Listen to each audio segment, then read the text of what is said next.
Bien, écoutez, merci beaucoup, merci de m'accueillir parmi vous. Lorsqu'on parle des calanques, on a certaines images qui viennent un petit peu automatiquement, des promenades, des sites très agréables, des baignades. Et ce qu'on ignore finalement, c'est que ce site très prisé des excursionnistes et des touristes a été un haut lieu de l'industrie marseillaise. Et bien souvent, lorsque vous posez vos serviettes sur des rochers ou sur des plages de ces lieux-là, ce sont des lieux qui en réalité sont très pollués. Alors, plusieurs usines ont été construites entre les petits ports de Montredon et de Cassis au cours des 19 et 20e siècles, avec des productions qui ont été plus ou moins agressives sur l'environnement. Alors, l'intention de cette intervention est triple. Elle vise tout d'abord à vous rappeler ce qu'a été cette industrialisation, sa chronologie, la nature des productions qui ont été développées, les dynamiques aussi dans lesquelles elles s'inscrivent et les raisons pour lesquelles aussi elles se sont installées dans ce lieu aussi improbable que cette portion du littoral méditerranéen. Elle vise ensuite à essayer de mesurer l'impact environnemental de ces activités industrielles, que ce soit sur la santé des populations, la faune, la flore, les fonds marins, les paysages aussi, et sur le mode de vie des riverains. Et puis, dernier point, elle vise à analyser comment ces populations environnantes qui vivaient dans les calanques ou autour des calanques ont réagi à ces implantations industrielles. Est-ce que ces implantations se sont passées sans problème? Est-ce qu'au contraire, les populations ont protesté? Et si oui, à partir de quand? Comment? Avec quels résultats? Donc c'est un petit peu tout ça que je voudrais évoquer dans cette intervention. Alors, dans le cadre de mon propos, je me limiterai au XIXe siècle et jusqu'à la Seconde Guerre mondiale. C'est-à-dire que je n'évoquerai pas le cas des boues rouges, qui sont déversés au large de la baie de Cassis depuis 1967 et qui, dès le début, ont suscité énormément de polémiques et qui continuent à en susciter aujourd'hui, évidemment, dans le cadre de la création du parc naturel des Calanques. Je précise enfin que ce travail est le fruit d'un travail de recherche interdisciplinaire qui est toujours en cours sous le nom de Sintercalm, Synergie sur le territoire des Calanques marseillaises, qui est piloté par Isabelle Lafonchaube du laboratoire IMBE, et TELEM, mon laboratoire, est partenaire pour le volet histoire industrielle, histoire des pollutions et histoire sociale.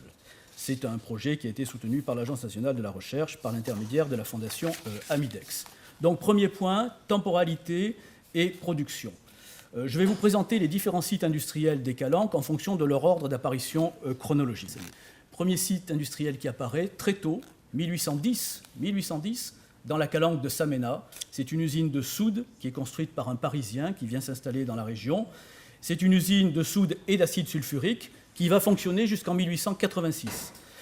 Elle fabrique de la soude à partir du procédé Leblanc, et c'est une fabrication qui est indispensable à une autre industrie marseillaise qui est la savonnerie. Au plus fort de son activité, c'est une usine qui va regrouper environ 150 ouvriers, et cette usine va être démolie en 1889. Deuxième site industriel très inattendu, le col de Sormiou, avec deux usines. Une première qui a été fondée en 1814, c'est encore très tôt, c'est à nouveau une usine de soude qui est fondée par un industriel marseillais. C'est une usine qui va fonctionner jusqu'en 1876, elle va occuper jusqu'à 120 ouvriers.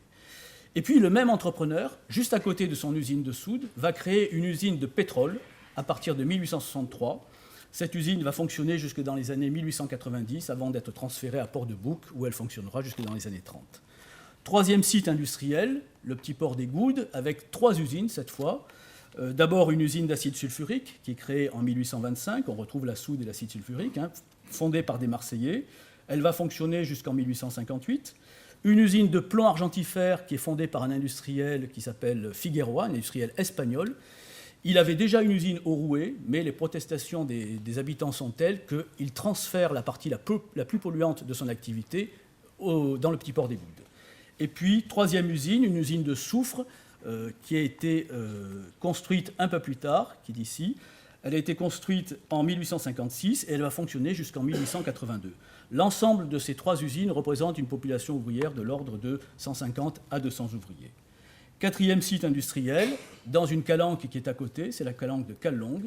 Et là, en 1849, une nouvelle usine de soude et d'acide sulfurique qui vient s'installer. Elle va fonctionner jusque dans les années 1880. Cinquième site industriel des Calanques, le site de l'Escalette, qui est peut-être le plus connu. C'est une usine de plomb argentifère, encore une fois, qui s'installe en 1851. Elle va fonctionner jusqu'en 1925. Elle va employer entre 125 et 200 ouvriers. La plupart de ces ouvriers sont italiens. 6e site industriel, très bref, sur la plage du Bestouin à Cassis. C'est un haut fourneau qui va être installé en 1856, qui va fonctionner une année et puis qui ensuite va fermer. Et dernier site industriel, avant-dernier site industriel, Montredon, avec 2 usines. Une usine de plomb argentifère qui est créée en 1873 et qui va ensuite devenir en 1887 une usine d'acide tartrique, la fameuse usine Mantes-le-Grès, qui va fonctionner jusqu'en 2009 et qui est aujourd'hui fermée et qui est l'objet d'un projet immobilier.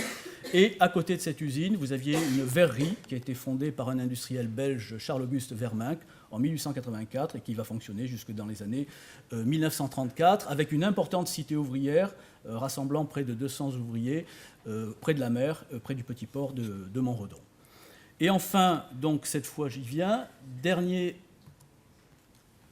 site industriel, tout près d'ici, dans la calanque de Portmiou. C'est une carrière de calcaire qui a été ouverte en 1897 par une multinationale belge. C'est une des premières multinationales industrielles, c'est Solvay. Alors cette carrière va fonctionner jusque dans les années 1980, malgré les protestations de la population. Donc au total, si on voit un petit peu cette carte, on a 8 sites industriels avec 12 usines. Et pourtant, si je vous dresse ce tableau est incomplet. Il faut voir aussi avec ce petit triangle qui est ici et qui représente la sortie de l'égout de Marseille. L'égout de Marseille qui a été créé en 1898, qui récolte toutes les eaux usées de la ville, mais aussi de l'Uvonne et du Jarret, et notamment les eaux industrielles. Et tout ça se rejette dans la calanque de Cortiou. Donc on a véritablement un ensemble assez chargé. Alors, que retenir de ce processus industriel? D'abord, vous le voyez, c'est une confirmation de ce qu'on a découvert il n'y a pas longtemps, c'est que l'industrialisation marseillaise n'est pas recroquevillée autour de son port. Elle fonctionne avec des quartiers industriels, voire même avec des districts industriels qui sont reliés au port de Marseille. Là, je vous cite le cas des Calanques, mais on aurait exactement la même chose à l'Estac, on aurait exactement la même chose dans le bassin de Séon, on aurait exactement la même chose à Roquefort-la-Bédoule, pas très loin de Cassis, et même sur la plage des Bormettes. Ce sont des sites industriels qui sont reliés au port de Marseille.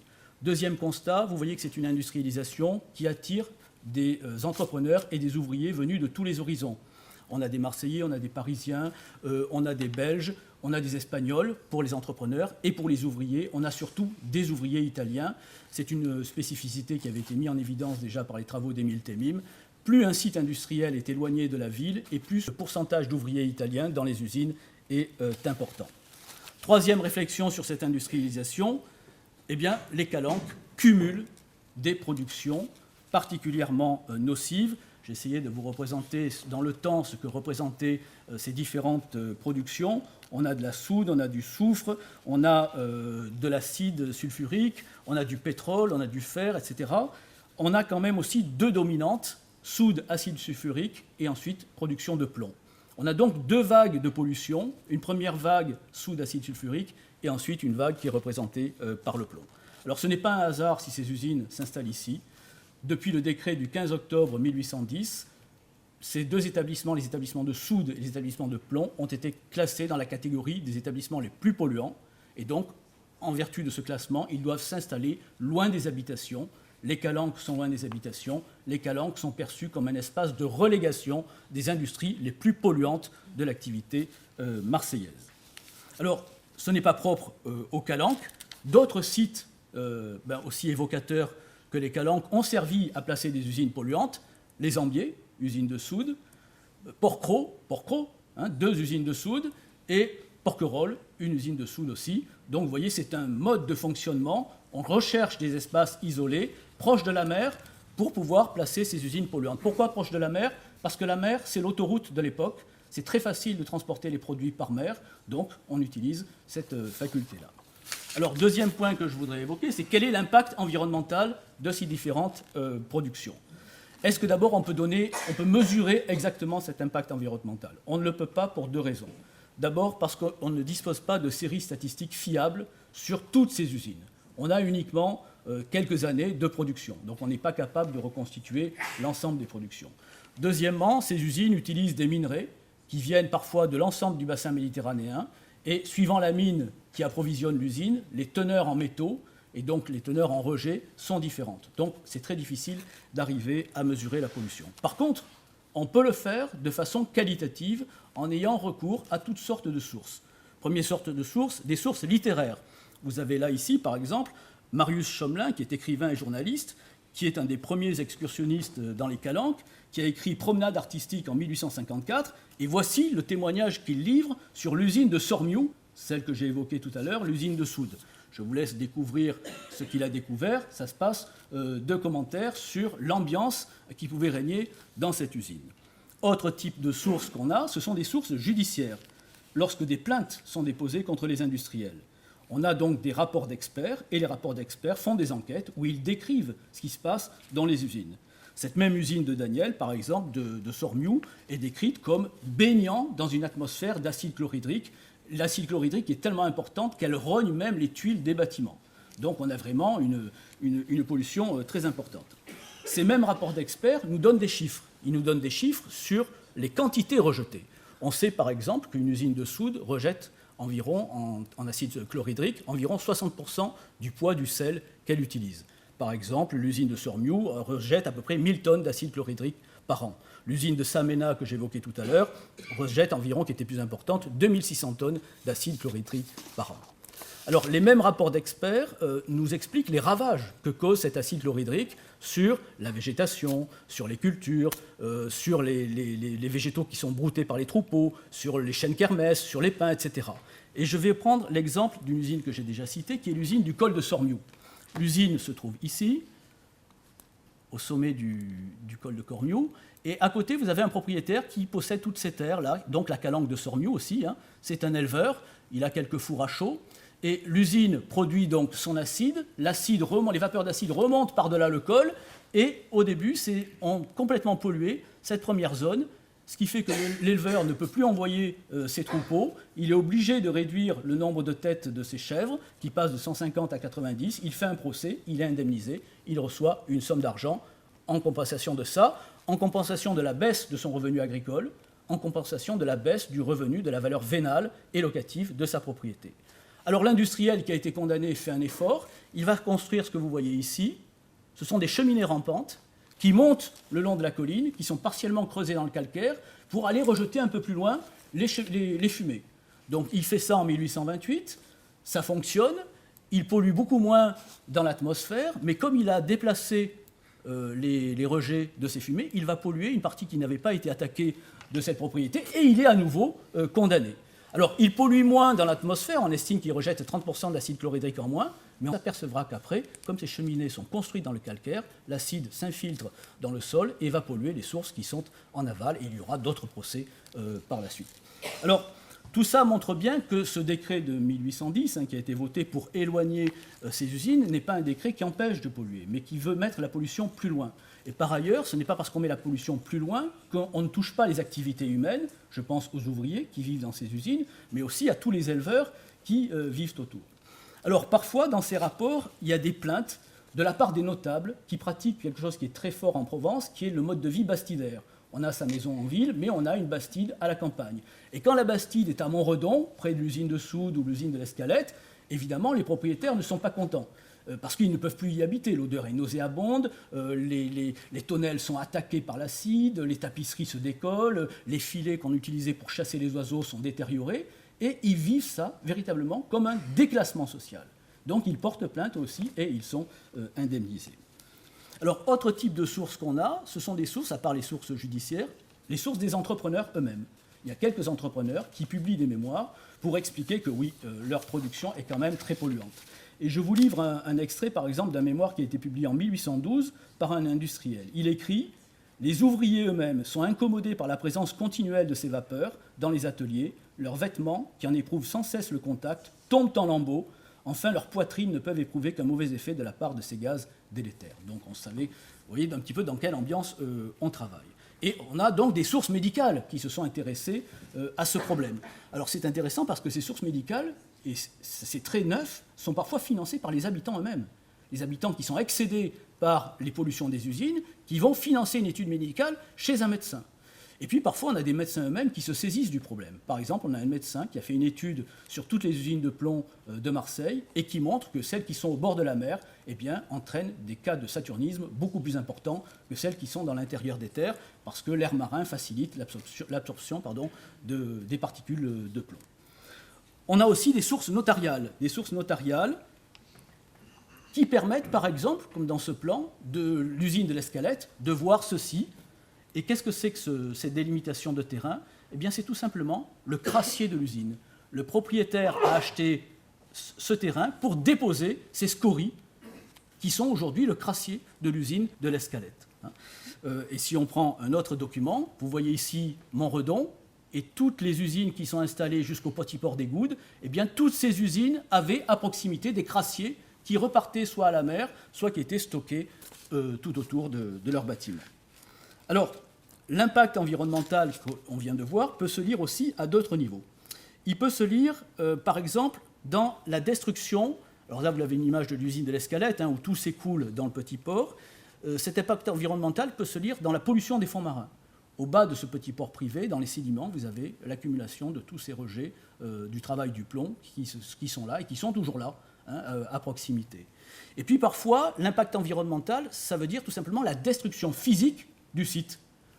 Voici la carrière de Solvay, qui a attaqué la calanque sur un de ses côtés et qui a contribué à détruire toute une partie de cette calanque. J'en viens donc à mon dernier point, c'est comment réagissent les populations par rapport à tout ça. Alors, ces usines, ces nouvelles usines que l'on voit, incontestablement font peur. Et ça se retrouve dans le vocabulaire. Voici ce qu'on utilise, par exemple, comme vocabulaire à propos des usines de soude. On parle de volcans modernes, on parle de volcans artificiels au milieu des champs qui vomissent la mort. Donc il y a vraiment une crainte par rapport à ces usines. De l'inquiétude à la protestation, souvent le pas est vite franchi, et les habitants vont protester. Alors de quelle manière ? Première forme de protestation, la plus douce, si j'ose dire, on envoie des pétitions. On envoie des pétitions au préfet, signées par les propriétaires. Et par exemple, on a en 1833, 33 habitants de Montredon qui envoient une pétition contre l'usine de soude de Samena. Et puis, qu'est-ce qui se passe une fois que le préfet a reçu sa pétition ? Eh bien, il envoie la pétition à un comité d'hygiène et de salubrité qui est chargé d'évaluer le problème. Donc le comité va faire une enquête, et à l'issue de cette enquête, il livre un verdict qui est jugé déterminant et définitif. S'il dit non, il n'y a pas de pollution, on ne poursuit pas l'affaire. S'il dit oui, il y a pollution, on poursuit l'affaire. Le seul problème, c'est que ce comité, il est souvent très proche des industriels. Je prendrai un exemple. Un exemple, pas dans les Calanques, mais pas très loin, dans le chenal de Caronte, à l'entrée de l'étang de Berre. Vous avez ici une usine métallurgique qui a été créée dans les années 1850. Les ouvriers se plaignent. Le préfet reçoit un rapport. Il demande au comité d'hygiène et de salubrité de faire un rapport sur ce qui se passe à l'intérieur de cette usine. Et le rapport est formel. Il n'y a aucun problème. Vraiment, les ouvriers sont en parfaite santé et les méthodes employées sont excellentes. Et puis, quand on lit la fin du rapport, on comprend comment les experts ont travaillé. Et là, ça en dit long sur les limites de l'expertise et sur les problèmes que ça peut poser. Vous voyez que les experts se sont fondés sur les échantillons et les propos du directeur de l'usine pour évaluer, et même sur le médecin de l'usine, pour évaluer la dangerosité de ce qui se passait à l'intérieur même de l'usine. On voit bien que la question de l'objectivité et de la fiabilité de l'expertise est un vieux débat, et que hier comme aujourd'hui, l'expertise peut aussi être le fruit d'une construction sociale. Autre forme de problème, de protestation, les plaintes. Quand la voie administrative n'a pas fonctionné, les habitants portent plainte. Ils portent plainte, et là, on a deux cas de figure. Soit la plainte, comme par miracle, est retirée au bout de quelques jours, et là, ça veut dire que le plaignant a accepté l'indemnité proposée par l'industriel, qui réussit comme ça à construire la paix sociale, soit le procès va jusqu'au bout, et là, systématiquement, à cette époque, l'industriel est condamné. C'est tellement vrai qu'il y a des cabinets d'avocats qui se spécialisent dans ce type d'affaires, parce qu'ils savent très bien qu'ils vont gagner à chaque fois. Les industriels, donc, sont condamnés, et ils sont condamnés au nom de trois motifs. Les dommages matériels subis, l'altération de jouissance, c'est le fait de ne plus pouvoir profiter de sa propriété, et la moins-value de la valeur locative ou vénale de la propriété.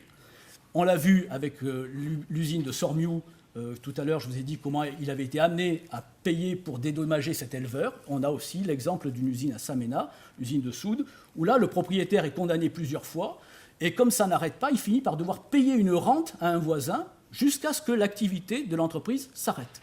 Et quand l'activité de l'entreprise s'arrête, elle est reprise par un autre propriétaire qui hérite en quelque sorte de cette pénalité à son tour, jusqu'à ce que lui-même arrête son activité. Donc voilà un petit peu comment ça se passe avec la justice.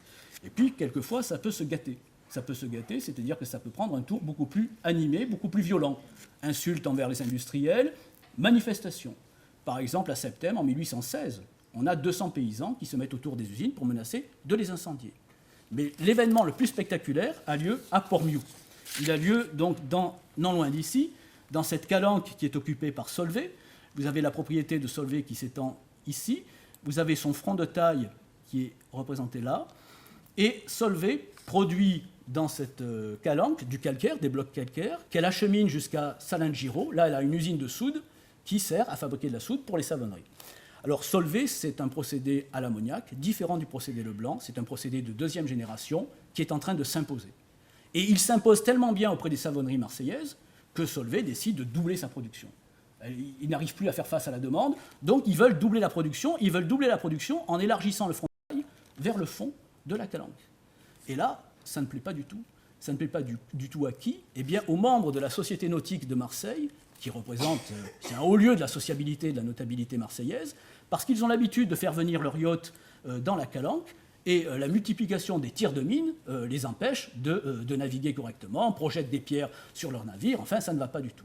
Donc, en 1909, vous avez le président de la Société nautique de Marseille, qui s'appelle Alphonse Cyprien Fabre, qui est le fils d'un très grand notable marseillais, président de la Chambre de commerce, qui écrit aux ministres, qui écrit aux préfets, qui écrit aux associations des excursionnistes pour protester contre ce qu'il juge un attentat inexcusable contre la calanque de Port-Miou. Alors je vous laisse découvrir quelques-uns des arguments qu'il développe, mais en clair, il dit on ne peut plus naviguer, il invente toutes sortes d'arguments, il dit même que les navires de la Marine nationale ne peuvent plus venir se protéger à Port-Miou en raison de ces tirs de mines, et il essaye d'obtenir l'arrêt de l'extension de cette calanque, de la carrière de Solvay. Alors là, on est dans le domaine encore fermé, ça n'est pas public, mais en 1910, l'affaire devient publique. L'affaire devient publique, c'est-à-dire que le Petit Marseillais, un journal très important de l'époque, qui est lié à la Société nautique de Marseille, décide de rendre l'affaire publique. Il publie la lettre de protestation que vous avez là, et il publie aussi les réponses qu'il a reçues, les soutiens qu'il a reçus. Et Cyprien Fabre a reçu 2 soutiens de poids. Un de Jules Charleroux. Alors Jules Charleroux, c'est le grand homme d'affaires de l'époque, un savonnier, député, etc. C'est le grand-père d'Edmond de Charleroux. Et surtout, il reçoit le soutien de celui qui est le leader et le fondateur, mais le leader charismatique incontesté du Félibrige, Frédéric Mistral lui-même. Et Frédéric Mistral, sa lettre est publiée dans la presse, et dans cette presse, il critique les progrès de l'industrialisation. Il rappelle, et c'est important, que la beauté du pays est le patrimoine de tous ses habitants, et il précise que dans un de ses livres, Calando, il a fait une description de cette calanque et il a montré à quel point cette calanque était importante.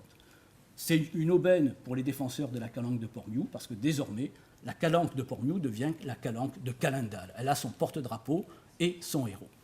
Et à partir de ce moment-là, la polémique enfle et ceux qui sont contre l'extension de la calanque décident d'organiser une grande manifestation à Port-Miou le 13 mars 1910. Et le 13 mars 1910, qu'est-ce qui se passe? Vous avez des excursionnistes marseillais qui se lèvent à 5h30 du matin, qui partent en direction de Cassis à pied. Vous avez à 7h deux trains qui partent pour la gare de Cassis avec plus de 1500 excursionnistes. Vous avez un vapeur qui transporte à Cassis encore d'autres personnes qui viennent protester à la calanque de Port-Miou contre l'extension de cette carrière. Et ils se retrouvent dans la calanque en présence de qui?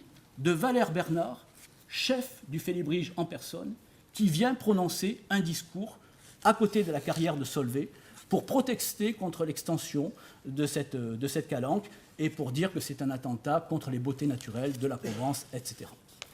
Alors, une fois la manifestation passée, tout ce petit monde se retrouve à Marseille pour demander au préfet 2 choses: le classement de la calanque de Port-Miou, mais aussi de la calanque de Port-Pin. Donc, ça ne marche pas.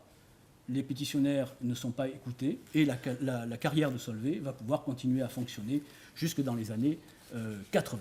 C'est un échec, mais vous allez voir que c'est un échec pas si grave que ça pour le mouvement de protestation. Alors, que retenir de ce rapide panorama que j'ai essayé de brosser concernant l'industrialisation de la calanque? Je retiendrai plusieurs éléments. D'abord, la précocité et l'importance du fait industriel dans les calanques, un espace qui a d'abord été perçu comme un lieu de relégation des industries les plus polluantes de Marseille, avant d'être considéré à la fin du XIXe siècle comme un espace de détente et de loisirs. Deuxième élément, la variété des protestations utilisées. Pétitions, manifestations, plaintes, et la forme de protestation qui fonctionne le mieux, c'est le recours aux tribunaux. Parce que le recours aux tribunaux permet la condamnation et une sanction financière. Troisième élément que je retiendrai, c'est sur cette manifestation, justement, du 13 mars 1910. Elle a échoué, mais en même temps, elle montre plusieurs évolutions importantes.